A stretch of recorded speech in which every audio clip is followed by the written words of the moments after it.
It's now time for Modern Motherhood, and as you know, mornings can be stressful, especially if you have kids. So today we have Megan Killis from Jacksonville Mom to talk about tips for conquering the chaos of the morning routine. So welcome back to First Coast Living. Thank you for having me. Yes, of course. So why is it so important to have a morning routine for your child? Well, just like adults, kids like to have some sort of schedule. They thrive on routine. And so it's nice to establish that with our kids, because when they go to school, they're going to have a set routine.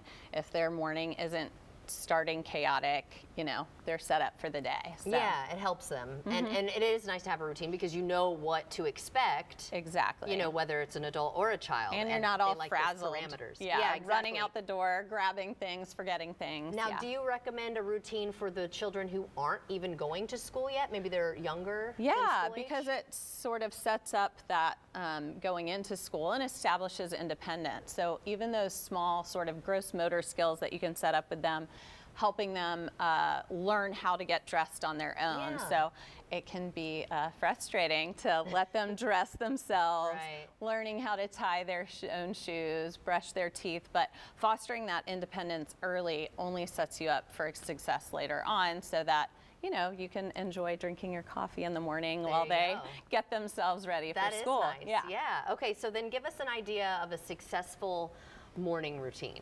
Well, so a successful morning starts the night before. Oh, okay. So really having your kids pick out their outfits the night before. Yes. Getting their backpacks ready. All those things will just help for the next day. So we have a blog post, Tips for Conquering the Chaos of the Morning Routine, up on the website. So stretch out your morning routine. So that's really setting up that morning routine that works best for you. So you're setting up a schedule for your family that works for your family, creating options. That's like, you know, when you make your lunch, you can have the main meal, but then have options that the kids pick out. Yeah. Okay. So then, you know, they feel like they're choosing, you know, some options, and it's not, everything's not done for them. What to do. Yeah. Correct. They get to have a little bit of that. And I saw I is not for independent, or what did it say? Yeah, there really is an I in independence, but it's in there. It's explained in the blog post, but yes. So it's establishing independence in them, which can be, as I said, frustrating to, you know, let them do some of those things on their own, but it really does set you up for success later on. And what do you mean by self-care? Is that for the parent or for the child, or both? Both.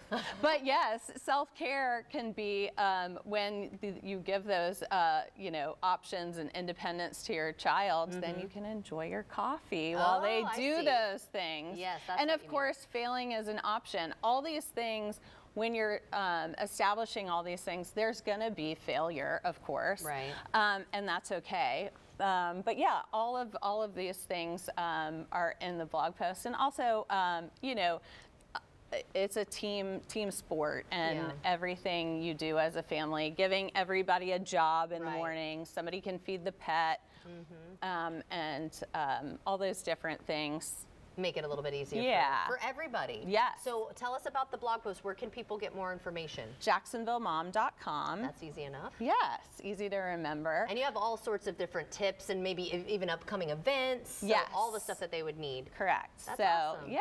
Well, thank you so much for joining us again today. I can't wait to see what y'all have for us again next Monday, because listen, even though I don't have kids, I can definitely take these tips for myself as well. So thanks again. Thank you. Of course.